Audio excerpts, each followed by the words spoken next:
Okay, resolution unit 16. Unit 16 မှာ Vera တို့အနေနဲ့ present perfect ကိုပဲဆက်ပြီးတော့လေ့လာရမယ် present perfect မှာသူက present perfect မှာပေါ့နော်တွဲတုံးလေးရှိတယ်စကားလုံးတွေရှိတယ်ပေါ့နော် just already တို့ yet တို့ဒီမှာ just ကိုအရင်ဆုံးလေ့လာကြမယ် just ကကြတော့တဲ့ a short time ago အခုလေးတင်တဲ့အခုလေးတင်အဲ့မှာတစ်ချက်ဒီမှတ်ထားရမှာက past simple နဲ့verb to နဲ့ပေါ့နော် past simple နဲ့တွဲတုံးတဲ့ time was လေးတွေလည်းရှိရယ်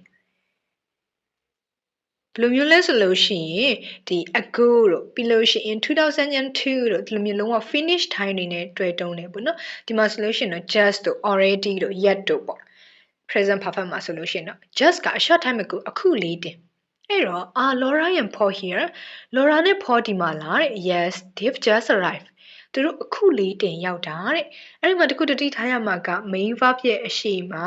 helping verb ရဲ့အနောက်မှာကြားထဲမှာတုံးရမယ်ပေါ့နော် Are you hungry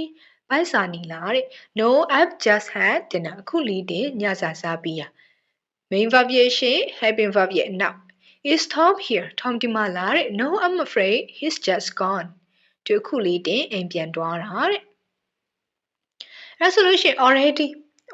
ကကြတော့တခုဒီကိုထင်ထားတဲ့ဆော့ဆော့ဖြစ်နေပြီဒါဟာတွေကိုပြောတာပေါ့နော် already ဟာ before you expected before I expected ထင်ထားတဲ့ဆော့ဆော့မျှော်လင့်ထားတဲ့ဆော့ဆော့ဆိုတဲ့အဓိပ္ပာယ် What time are Laura and Paul coming? Laura နဲ့ Paul ဘယ်ချိန်လာမှာလဲလို့မေးရင်အဲ့တော့ they have already arrived သူတို့ရောက်နေပြီတဲ့ It's only 9 o'clock အခု9နာရီပဲရှိသေးတာ and Anna has already gone to bed Anna အိယာဝင်နေပြီ John this is Emma တဲ့ဒါ Emma ပါတဲ့သူမိတ်ဆက်ပြီးဆိုတော့ yes I know ငါသိပါတယ်တဲ့ we have already met ငါတို့တွေ့ဘူးတယ်တဲ့တွေ့ဘူးတယ်ထင်ထားတာတက်ဆော့ဆော့ဖြစ်ခဲ့ပြီးရအောင်ပြောတာပေါ့နော် already က just ကကြတော့အခုလေးတင်အဲ့တော့ yet ကကြတော့သူကဘယ်လိုမျိုးလဲဆိုတော့အခုထက်ထိ yet ကိုအခုထက်ထိပေါ့နော်ဒီ negative sentence တွေနဲ့ questions တွေအမေးဝကြနဲ့အငင်းဝကြတွေမှာပဲတုံးတယ်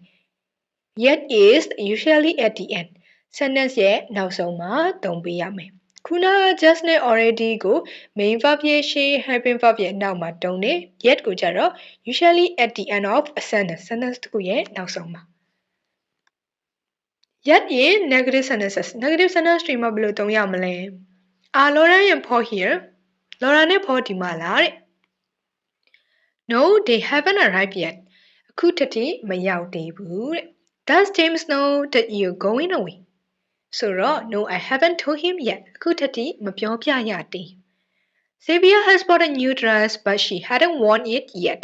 အခုထက်ထိမဝေးရသေး Well ကကြတော့ဝတ်ဆင်နေပေါ့ Well ဒါရဲ့ verb 3ပေါ့နော်သူက verb 3 form has stabilized verb 3ဆိုတော့လေ yet ကို questions form တွေမှာ question sentence တွေမှာဘယ်လိုတုံးမလဲ Have Laura and Paul arrived yet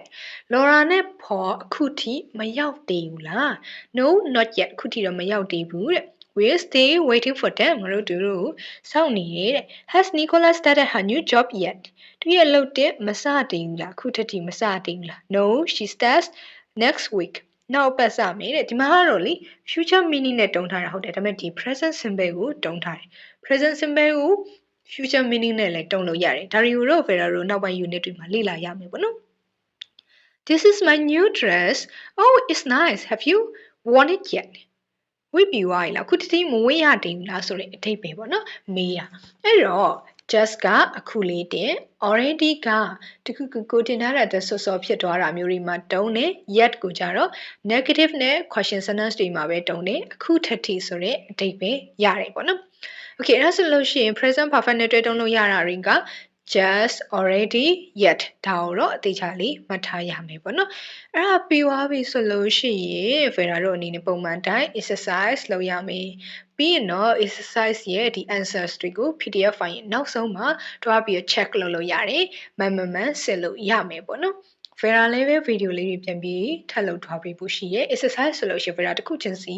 ဖြည့်ပြသွားမယ်ပေါ့နော် okay အဲ့ဆိုလို့ရှိရင်တော့ thank you for your time and have a good day thank you